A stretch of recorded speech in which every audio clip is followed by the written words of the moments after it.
5,000, 3,000, 2,000, 4,000 అద్దెకి తీసుకుని ఉంటాడు ఇల్లు ఉండటానికి. మరి ఆ అద్దె అంతా కూడా మనం ఒకవేళ సరిచూసినట్లయితే ఎంత భారం ఇవాళ వాడి మీద పడుతుంది, ఇది మనం ప్రశ్నించాలి. అదేవిధంగా శుద్ధమైనటువంటి త్రాగు నీరు ప్రజలకు ఇవ్వాలి అని చెప్పి కేంద్ర ప్రభుత్వం ఆకాంక్షించింది.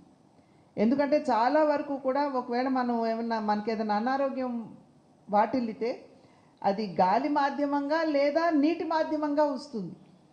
కనుక శుద్ధమైనటువంటి త్రాగునీరు ప్రజలకు అందించి వారి ఆరోగ్యాన్ని కాపాడాలి అని జల్ జీవన్ మిషన్ అని చెప్పి చాలా ప్రతిష్టాత్మకంగా కేంద్ర ప్రభుత్వం తీసుకుని వచ్చి వేలాది కోట్ల రూపాయలు రాష్ట్ర ప్రభుత్వానికి ఇస్తే ఎన్ని ఇళ్లకి మీరు కుళాయి కనెక్షన్లు ఇచ్చారు ఇవాళ?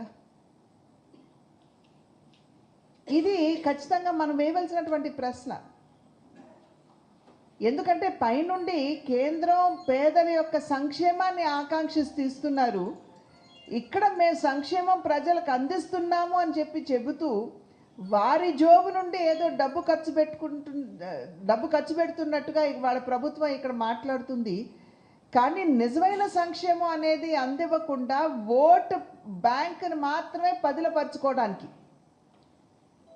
ఇక్కడ ఏ రకంగా ఉచితాల మాధ్యమంగా ఒక ప్రక్రియ జరుగుతుందో మనం అందరం కూడా ఇక్కడ అర్థం చేసుకోవాల్సినటువంటి అవసరం చాలా ఉన్నది. కేంద్ర ప్రభుత్వం ఇవాళ దేశంలో 80 కోట్ల పేదలకి ఉచితంగా ఇవాళ బియ్యం ఇస్తున్నారు. కానీ అక్కడ అది ఓటు బ్యాంకుగా పరిగణించలేదు. కరోనా సందర్భంలో పొట్ట చేత పట్టుకుని ఒక రాష్ట్రం నుండి ఇంకొక రాష్ట్రానికి వలస వెళ్ళినటువంటి పేద ప్రజలు అక్కడ తినటానికి కూడా కూడు లేకుండా వారు ఇబ్బంది పడుతున్నటువంటి సందర్భంలో ఈ యొక్క కార్యక్రమాన్ని ప్రవేశపెట్టారు.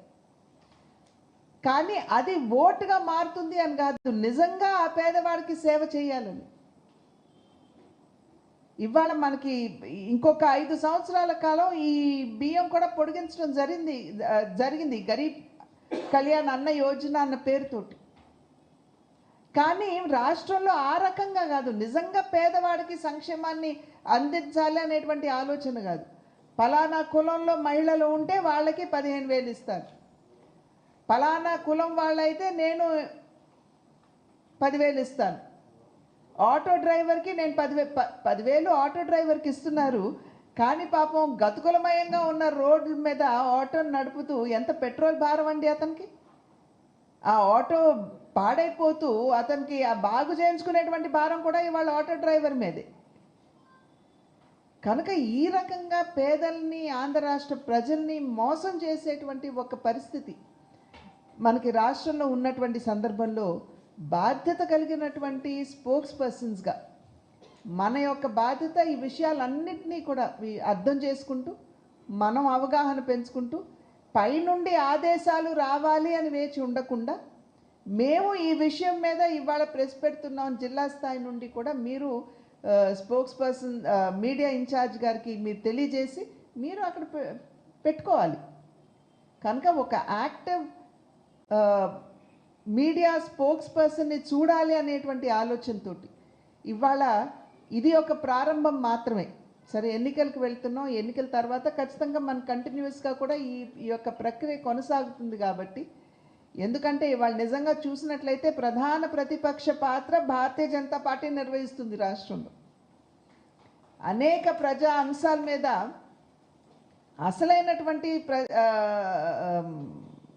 అపోజిషన్ పార్టీ ఏదైతే ఉందో, ప్రతిపక్ష పార్టీ ఏదైతే ఉందో అంత యాక్టివ్గా ముందుకు రాలేనటువంటి సందర్భంలో అనేక విషయాల మీద, అది పంచాయతీకి సంబంధించినటువంటి నిధులు కావచ్చు, మద్యం కావచ్చు, ఇసుక మాఫియా కావచ్చు, వీటన్నిటి మీద కూడా భారతీయ జనతా పార్టీ గళం పెట్టింది. నిన్న మొన్న మీరు చూసుంటారు, కోర్టు ఏ రకమైనటువంటి మొట్టికాయలు మొట్టిందో మనం అందరం చూసాం. ఎందుకంటే మనం డైరెక్ట్గా రీచ్ల దగ్గరికి వెళ్ళాము, మనం ఇసుక అక్కడ జరుగుతున్నటువంటి మాఫియా ప్రక్రియను మనం తెలియజేశాము, మనం వెంటనే ఉత్తరాలు రాసాము, ఇక్కడ ఉన్నటువంటి పరిస్థితులు రుజువులతో పాటు తెలియజేశాము. దొంగ ఓట్ల గురించి ఎంత ప్రహసనం అండి రాష్ట్రంలో. ఎపిక్ కార్డ్స్ ఇక్కడ ఉన్నటువంటి అధికారులతోటి కుమ్మక్కయ్యి ఎపిక్ కార్డ్స్కి సంబంధించి ఆ పాస్వర్డు, ఆ యూజర్ నేమ్ తీసుకుని ఓటర్ లిస్ట్ డౌన్లోడ్ చేసుకుని ఏ బూతుల్లో ఎవరు ఉండరు ఎన్నికల సమయానికి, చనిపోయిన వాళ్ళు ఎంతమంది, లేకపోతే విదేశాల్లో ఉన్న వాళ్ళు ఎంతమంది,